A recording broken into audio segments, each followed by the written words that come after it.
example is giving us the connectivity for the molecular connectivity, but most of the case we don't need to use the connectivity for optimization job. So as I said, when you use the mixed basis set, we need to define that mixed basis set in this section.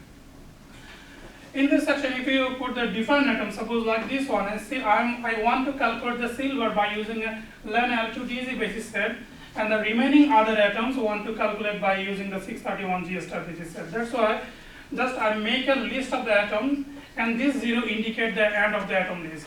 You have to put the 0 always end of the atom list, and the next line is what basis set you want to calculate. And the 4 star, it indicates this end of this type of atoms, and you start the second type of atoms, list of atoms, and then last number is 0. Don't confuse with the O, oxygen, and 0, sometimes it's confusing. And second star line is end of this line too. And next important thing is, sometimes it's important, you have to put multiple blend line end of this section, because if that means your input file is done. If you don't put the blend line, you will get error messages in the Gaussian file. And you are ready to go to calculations, submit the job. Thank you. Thank you, Kevin. And questions are very welcome to give him hard time. Or learning something about submitting Gaussian jobs that you haven't seen before. Yeah, thank you, guys. No, you will not go so easy. So suppose you are computing a very big system, and your cluster has power outage. You know it for sure. And you want to do part of the job today and second part after Christmas. Yeah, that's the thing, because most of the Gaussian software, they use that what data they already have, they use as a keep that as a checkpoint file. So you can extract that information, what you have done so far from the checkpoint file. In the next run, as I said, you don't need to put the Cartesian coordinates of your system, because you want to the unfinished geometry from the checkpoint file. In that case, you have to put the other route in the command in the route section, the geom equal to check. That means Gaussian will extract the geometry, lost geometry from the checkpoint file. So then they will run for the next calculation. So you can do 50% of optimization today. Yeah, and 50%. But it doesn't work on all calculation. It's work on the optimization job and stepwise calculation. Suppose if you're going to TDFT, it don't work. You have to do that because it's a single point job. Okay, please join me in thanking Jack. And the next presentation is by Mendika Tilan Nakasinki. So he will share his experience about how to interpret the results of Gaussian calculations that have been generated by this code after it has concluded. And we are still continuing the game of what would we do if there is no graphical user interface. How to read these plain text files and extract something useful from them. Okay, the floor is yours. Huh? You want, can you do this one? We don't have the molecular structure. Okay, we are staying off record for a second. And we are going to work.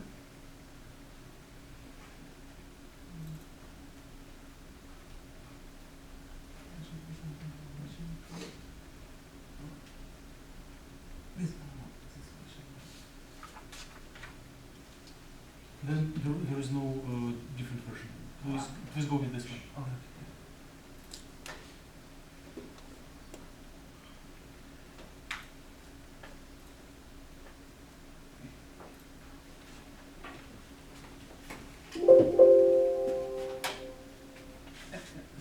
Make a clap and see if something goes on. Make some sound. Okay, good. So we are still on the road. Okay, good afternoon everyone. So during my presentation, I'm going to show you some ways to look into the text of the Gaussian output file and extract some important information contained in that file. So Gaussian writes its output file to a file called a log file, and it has the same name as the input file, but with the .log extension, and it contains a lot of different important information in that file. So in this presentation, I am going to explain how to extract total energy and how to calculate band gap and how to approximate ionization energy and electron affinity using that log output file. So I am going to use an example molecule, 135 hexatriene molecule, and I performed a single point energy calculation using that molecule for an already optimized structure using Hartree-Fock method. Okay, so I don't have the molecule right now. Sorry about that. So first of all, how to view or how to open a text file, an output file in Linux command line interface. We can use more command to open a text file or an output file in Linux command line interface. So we have to just type more and then the name of the output log file. So we can open the log file and we can scroll through this file using this more command. Okay, so this is the log file, and then the total energy, how to extract total energy from this log file. So this equation gives the total energy of a molecule according to Hartree-Fock theory. This part of the equation represents the electron-nuclear interactions, and this part for okay. So this part represents the electron-nuclear interaction, and this part for electron-electron interaction. So to extract the total energy from this log file, we can use this SCF done keyword. So first we have to open the log file, and then we can search for this keyword SCF done. To search a keyword, we can use this backslash symbol. So we have to type backslash, then the keyword SCF done, and we can press enter. We can find out the total energy of this molecule. Okay, so there's another simple method to find out the total energy. We can use this command line, the grep command, and then this SCF done keyword and the name of the log file. So we can find out the total energy without even opening the output log file. So next I am going to explain how to calculate band gap. So the band gap is the energy difference between the highest occupied molecular orbital and the lowest unoccupied molecular orbital. So in order to find out the band gap, we should know the orbital energies of this particular molecule. So to extract the orbital energies, we can use this keyword Eigen Values. We have to just type the backslash and then the Eigen Values keyword. So then we can find out the orbital energies of this molecule. So here we have the highest occupied molecular orbital, alpha occupied. This is the highest occupied molecular orbital, and this is the lowest unoccupied molecular orbital. So we know the energy of the highest occupied and lowest unoccupied molecular orbitals. We can take the difference and calculate the band gap of this particular molecule. So then we can use the Koopman's theorem to approximate the electron affinity and ionization energy of a particular molecule. So this equation gives the total energy of a molecule, and then according to Koopman's theorem, if we neglect this electron-electron interaction term, we can approximate the total energy of a molecule to sum of the all occupied orbital energies. So then we can define total energy of a neutral molecule by this equation, and for an anion we have one extra electron than the neutral ion. So we have one excess electron. So this expression represents the total energy of an anion. Likewise, for an cation we have one less electron than the neutral ion.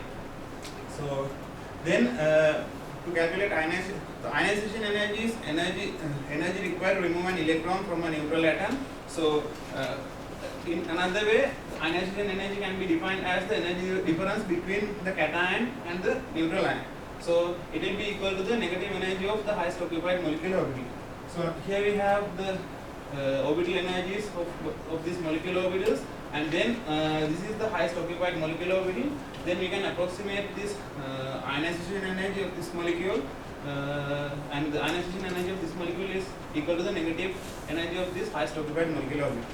So for electron affinity is the energy required to abstract an electron to form a negative ion. So in another way, the electron energy can be defined as the energy difference between the neutral ion and the anion. So it will be equal to the energy of the lowest occupied molecular orbital. So this is the energy of the lowest occupied molecular orbital, and we can approximate the electron affinity using this the Koopman's theorem. So that's it. Thank you. Okay, let's thank you for this presentation. And any questions you always wanted to ask to Koopman or to Tion? I do have one, and you can think and generate. So, how would this set of orbitals, how would the output file of Gaussian change if you request calculation of a triplet configuration?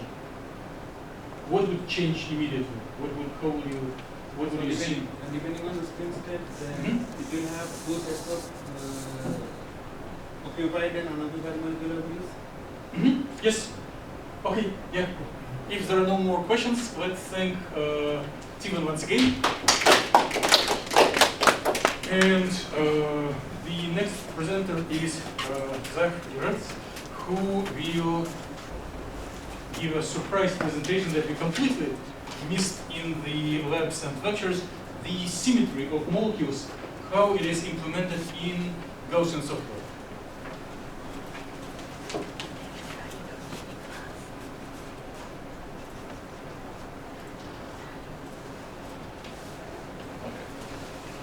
I'm Zach. All right, so yeah, I'm going to talk about some molecular symmetry applications for Gaussian and Gauss-View. But first, we need to kind of get an understanding of what is molecular symmetry. So symmetry is simply an indistinguishable representation of an object in space upon the action of a symmetry operation. So when you apply this to molecules, it's molecular symmetry. Now, what are these symmetry operations? Well, there's 5 of them. One, there is the molecule itself, and the matrix representations are there in lieu of actually having some 3-dimensional figure to show you. The other one is a rotation, which is determined by 2 pi over n, where n is an integer number, so this is in radians, right? The matrix representation. Third, reflection. Fourth, inversion. And then the fifth one is really a product of 2 operations, where you have rotation and the reflection. Okay, so how do we characterize molecules by their symmetries? We do this by point groups. And so this is a nice little flow chart that shows an algorithmic way to assign point groups for different molecules. I'm not going to go through it because we don't have time.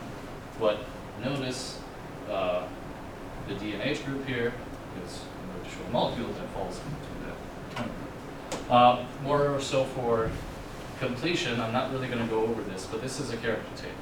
What character tables are is they are complete representations of a point group symmetry in tabular/matrix form.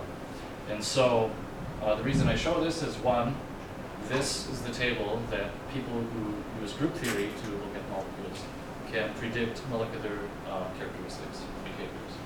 And also on this kind of list here, some of you may have noticed some of the functions in your output logs. They actually have these molecule symbols by them. This is where they come from. So they come from the character tables that corresponds to the point group of the molecule of interest. They have meaning, but we don't have time to go over it. Unless you want to take group theory, which I suggest some of you should. Okay, yes, now let's go to the actual practical aspect of applying symmetry to Gauss-View. So, very quickly, we start with our benzene molecule, and to get to the point group dialog box, go to Edit, Point Group. Then, what you need to do is enable point group symmetry. It's disabled by default. And so what are some of the things one can do? Well, you can constrain your point group or your molecule to a point group. So I chose benzene is, as it is, D6H is what its point group is, though the default is always C1, which is virtually no symmetry. So that point group means. So if I constrain it, And if I want to perform some operation on it, like changing the bond length, since I constrained it to that point group, it will change the bond lengths for everything, even though I just specified 2 atoms in order to maintain the point group. Okay? So now what happens if I have a slightly disordered molecule, or one that is not optimized for its predicted symmetry? So I started with a benzene molecule that is slightly elongated along 2 or a bond. And so go back to the dialog box. You want to set your tolerance. When you set your tolerance, you increase the really the deviation of the molecule as it is to what it could be. So the greater the tolerance, the higher order point groups you would have allowed to. And so I want to get this to D6H. I select 1.0. Do I feel lucky? Never. But so I can click on this drop-down menu, which will list the higher order point groups. Select D6H, since this is benzene, that's what it is. Click Symmetrize. Oh, hey, would you look at that? We are now symmetric. Okay, so how does this apply to things like doing jobs and calculations? Well, if you go to the Calculate dialog box and click on the General tab, you have this little checkbox where you can actually ignore symmetries. By default, it's unchecked. So every calculation you guys have ever done so far in class, symmetry has been accounted for. However, if you don't, what happens? Well, this is maybe not very impressive, but the conclusion's still the same. So I just did the total energy calculation using Hartree-Fock for benzene, 321G basis set. So with no symmetry considered, the calculation took 1.8 seconds. With symmetry, took 1.5. Once again, not very impressive. However, if one were to do a more rigorous computation, this would become more useful. What's kind of happening, though, in the background is that if you look at the log file, what's being generated are symmetry-adapted basis functions instead of just the basis function that you were initialized with. So what that means is that if your molecule has symmetry, it will more or less reduce its basis set and then project or perform the operation on the smaller basis set and then project that calculation for the rest of the molecule, assuming that it is symmetric. So, conclusions, you can optimize geometry, not so much bond lengths, more with bond angles, and reduce job time, while maintaining accuracy. Let's thank Zach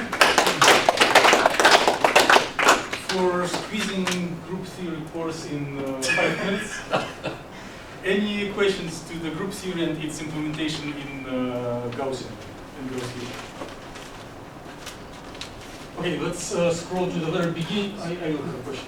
Okay. At the beginning, you did have the multiple symbols, Yes. and they all have subscripts. Yes. So subscripts are either U or G. What are those? Gerade and ungerade. Which means So it means if there's a center of inversion or if there's no center of inversion.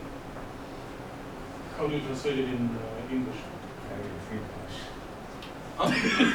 So, to go back to the initial slide,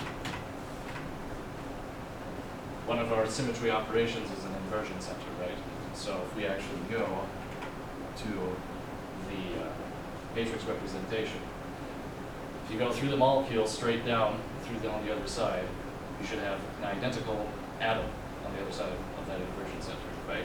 So gerade means there is one, ungerade means there is no identical atom on that other side. Okay, so even and odd. That works too. Last chance. If no, let's thank Zach once again. And the next speaker is Whitney Wong. Please come and set up your presentation. So she will tell a story of, she will instruct us what to do if the molecule of consideration has too many orbitals, but we still want to look at them and characterize them in average. How to visualize and represent so many orbitals at once. Yes. So hi, I'm Whitney. I'll be talking about how to get all of your density states and represent them into a graph. How to generate a graph, Aaron will talk about it later. So let's go through with what's density of states mean? So in general, density of states is the system that describes the number of states per interval energy at each energy level that are available to be occupied by electrons. A high density of states at a specific energy level means that there are more states available for occupation of electrons. So the script is here.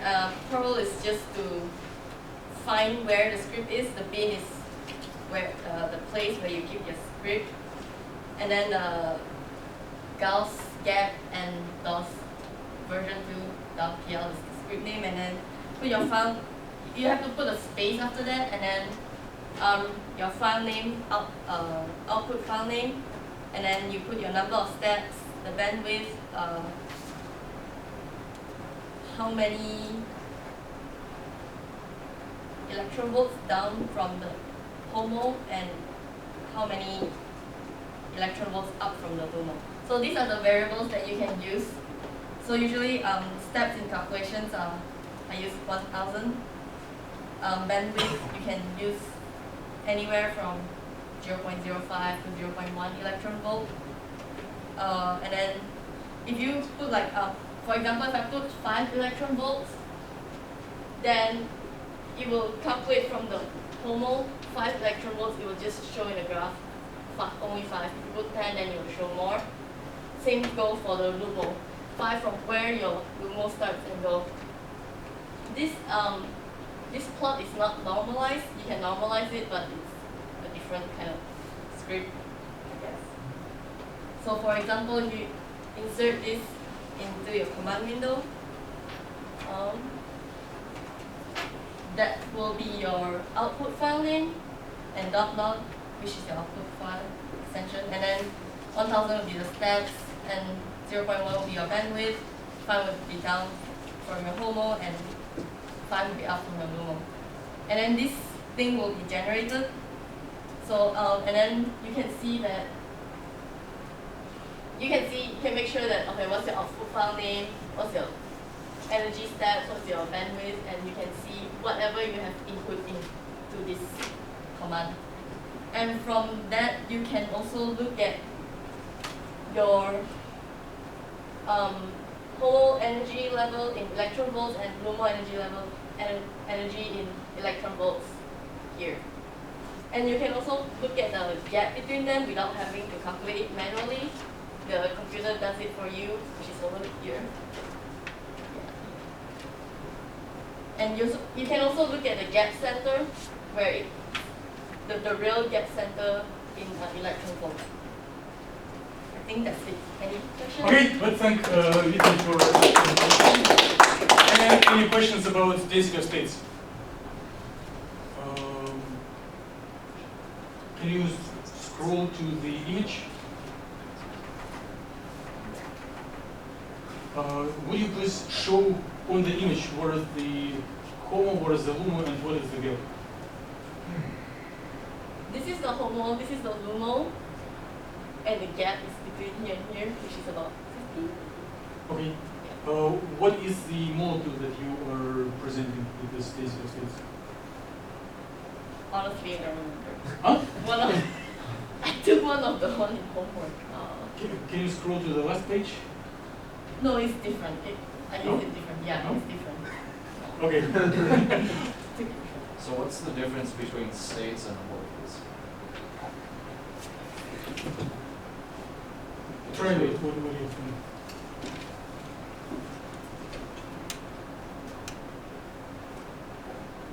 State can be ground state and excited state.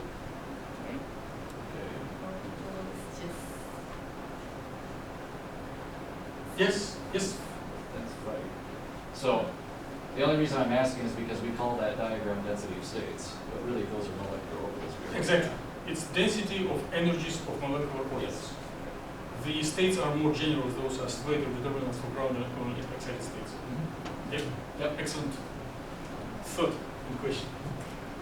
If you integrate your DOS, what does that give you? integrate. Yes. answer, you need to attack back and ask, define what does it mean integrate? Yeah, what does integration mean? So you find the area under the curve of your DOS using this script. What does that give you?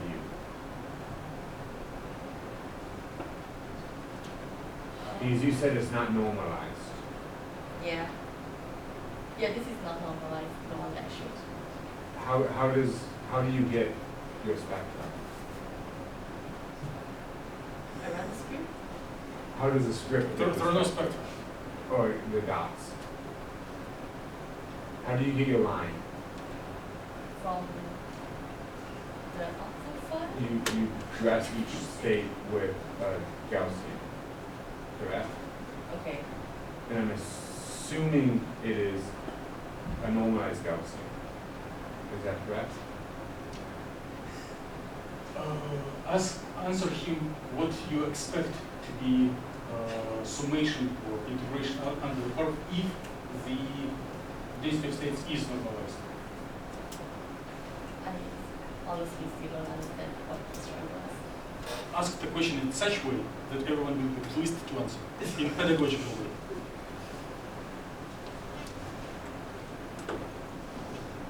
If I wanted to figure out the total number of states within an energy range, what do I need to do? If I use your spectrum, your DOS. Give me 1 second. So the area under the curve should be the number of states. Yes. Okay, let's thank Whitney for being brave and answering all questions, and Levi for asking pedagogical questions. So we are moving on with the program with next presenter Aaron Forte, and he will provide additional details on the same subject. So how to convert set of orbital energies into the image. What is behind this procedure, at least from practical side? What is the protocol of converting and how to do it? So hello, I'm Aaron Forte, and I'll be talking to you about how to use NuPlot to graph numerical data that we generate. So what is NuPlot? Simply, it is a command line driven program that can be used to plot functions or data. And then these are a couple of nice graphs I pulled from the NuPlot home site to kind of show the capabilities that it has. So just as a general overview for how it works, say we have some sort of data file. As you can see, we have 3 columns of data. So to plot the data, we open NuPlot by just typing it in, and then we tell it to plot that file, which is force.dat. And then these 1, 2 specify the number of the columns. So this is saying using this row as your independent variable, and then row 2 or column 2 as your dependent variable. And then it does it again, so you get 2 lines on your graph. And then there are a bunch of other commands that can be used to kind of customize your graph, to give your x and y axis labels like you should any graph, and then give it range, and you can use log axis, so then the possibilities are pretty much endless. It just depends on what you're trying to do, plot. And then so if you're going to be generating many plots of the same type, it's kind of tedious just to keep doing it repetitively. So what you can do is you can make a script that you just tell NuPlot to call, and it'll just run through everything and plot it for you right away. So on the left side, this is just a script that I pulled from this tutorial website from Duke. And it sets a scale, it sets x, y axis, gives it a title. And then to call this, you open up a NuPlot in this command line. You just tell it to, you just call the file. And then it gives some sort of output file that you can open, and you get a nice little graph pretty quickly. So for our purposes, density of states is a pretty common chart that we want to look at to get useful data from our system. So picking up from where Whitney left off, we already used the Perl script to extract the density of states data from the log file. And then we have to make sure that we rename that file as dos.log. And that'll be specified in a second why we have to do that. So in the command line, we type NuPlot so that we're running NuPlot. Then we tell it where to look, so it's located in the bin, in the cluster. And then we tell it which file to look for, which is newprog_DOS_Gauss. And then this is a script that is pulling from, and it's all 5